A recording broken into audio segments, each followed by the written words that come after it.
évitons les choses qu'on nous plaque. Quand vous parlez de démocratie galopante, c'est du mathusianisme. C'est contre l'Afrique. La démocratie, aujourd'hui, les autres continents nous envient notre démographie parce que c'est des peuples vieillissants et notre jeunesse, c'est notre avantage.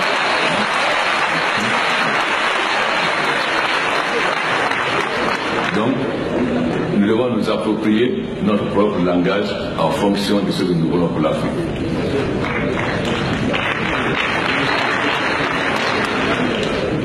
L'Union africaine, les peuples ne se reconnaissaient pas dans l'Union africaine. C'était quelque chose qu'on pensait seulement un syndicat de chefs d'État qui ne se préoccupait pas des préoccupations des populations. C'est pourquoi, depuis le sommet de Kigali, nous avons décidé de changer les choses. D'abord en prenant notre santé financière, parce que quand vous dépendez de quelqu'un financièrement, vous n'êtes pas indépendant. Ensuite, en faisant des réformes qu'il faut pour qu'effectivement les peuples se reconnaissent dans l'Union africaine. Car il est important que l'Afrique parle d'une seule voix. Nous sommes un continent qui a toutes les ressources, qui peut se développer. Pourquoi alors nous sommes en retard?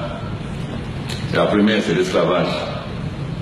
L'esclavage a vidé l'Afrique de ses forces vives les plus jeunes, donc n'a pas permis à l'Afrique d'être au rendez-vous de la révolution industrielle. C'est une des premières causes de notre retard. C'est pourquoi aujourd'hui, pour ne pas rater la 4e révolution industrielle qui est l'économie numérique, notre première bataille est de maîtriser l'énergie, car sans résister, on ne peut pas se développer. La maîtrise de l'énergie va nous permettre de transformer nos matières premières agricoles, minières et pétrolières sur place et de faire de l'Afrique non seulement un grand marché, mais l'usine du monde.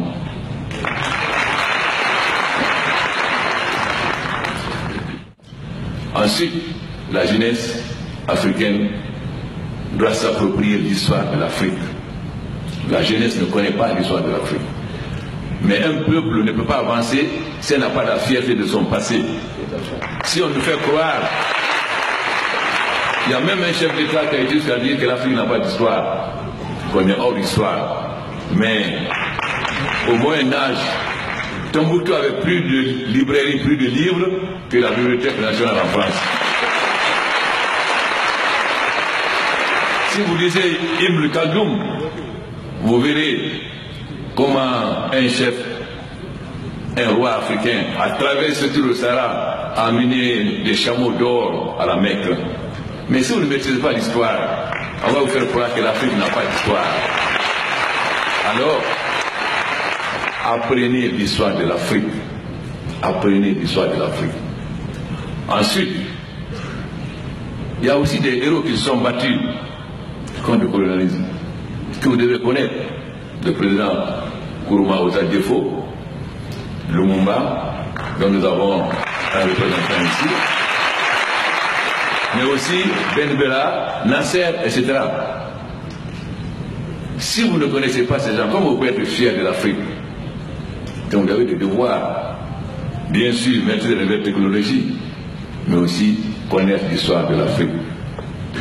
Aussi, savoir que les jeunes avant vous se sont battus, ont été à l'avant-garde de la lutte pour l'indépendance de nos pays. C'était le cas de la Fédération des Soins d'Afrique noire en France, dont la bataille, il disait déjà dans son symbole, en prenant la jarre du roi Guézo, une jarre avec des trous. Si tous les fils du royaume venaient de leur doigt à l'Assemblée, boucher les trous de la jarre percée, le pays serait sauvé. Ça veut dire que si nous donnons la main, l'Afrique ne va pas couler, l'Afrique va se sauver. Voilà donc pourquoi il est important que vous maîtrisez l'histoire de l'Afrique. Mais il faut qu'on ait confiance en nous-mêmes. Très souvent, nous n'avons pas confiance en nous. Les chefs d'État africains parfois pensent qu'un entrepreneur français ou anglais, américain peut faire mieux qu'un entrepreneur africain. Non, aujourd'hui non. Nous avons aujourd'hui des entrepreneurs qui peuvent faire aussi bien. Alors, Il faut que nous acceptions nos faiblesses. Il faut qu'on accepte qu'on nous critique. La critique, même si ça vient d'un ennemi, c'est pas ça qui compte. Est-ce que la critique est juste ou pas? C'est juste, vous devez en tenir compte et avancer. Parce qu'il ne s'agit pas seulement de critiquer les autres. Il faut qu'on se critique nous-mêmes, qu'on prenne nos responsabilités. Et je pense que mon cher frère Grébis, nous avons engagé l'Union africaine dans cette voie et nous n'allons pas reculer. Parce que si nous parlons à la jeunesse et que nous ne disons pas quels sont nos tares, comment ils vont nous croire? Non, on n'a pas que les qualités. Tout ce qu'on fait n'est pas bon. Il y a des choses qui ne sont pas bonnes, il faut qu'on dise. À ce moment, la jeunesse aura confiance parce que c'est que nous sommes décidés à nous corriger pour leur donner une Afrique meilleure. Et les obliger aussi à se corriger. Parce que les jeunes aussi ne doivent pas se laisser manipuler, être des instruments au service de ceux qui ne veulent pas que l'Afrique avance. Mais nous devons d'abord être des modèles, être des exemples, pour que la jeunesse africaine soit fière des chefs d'État. Pour cela, il faut que les chefs d'État soient des modèles. Nous ne sommes pas encore des modèles. Il faut qu'on se dise la vérité.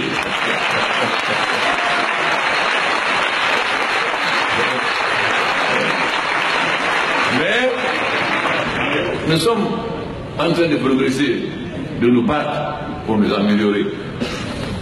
Donc, il ne s'agit pas d'être démagogue à l'égard de la jeunesse, de leur dire ce qu'ils aiment entendre. Ça ne fait pas avancer. Ils ont des devoirs, nous avons des droits, ils ont des droits à notre égard, qui est que nous leur mettons des conditions de meilleures pour leur émancipation totale. Désormais, sur tous les problèmes africains, nous allons faire en sorte que l'Afrique parle d'une seule voix, qu'il n'y ait plus de cacophonie, que les gens n'acceptent de nous diviser. Nous devons développer la solidarité. Ça commence par mettre fin aux frontières. Le président Issoufou du Niger est chargé de ce dossier. Il a fait une réunion le 15 afin qu'il n'y ait plus de frontières entre les États africains. Parce que le développement suppose un marché élargi. Si le Tchad a plus d'avantage d'avoir des cimenteries, pourquoi le Cameroun, le Congo va avoir des cimenteries? Mais cela suppose qu'il y ait liberté totale. Sinon, si le Tchad ferme ses frontières, le Cameroun n'aura pas de ciment, le Congo n'aura pas de ciment. Voilà un certain nombre de vérités que nous devons nous dire entre chefs d'État. L'Afrique est le continent de l'avenir. En 2050, nous serons plus peuplés que la Chine.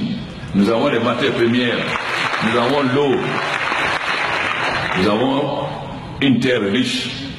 Alors, nous comptons sur vous. Nous devons mettre à votre disposition les moyens. Mettons fin à l'afro-pessimisme. Changeons le vocabulaire. N'acceptons plus les vocabulaires qui nous sont imposés par les sociologues occidentaux, qui en réalité ne correspondent pas à nos réalités. Même les vocabulaires, nous devons changer, mon cher, de la jeunesse.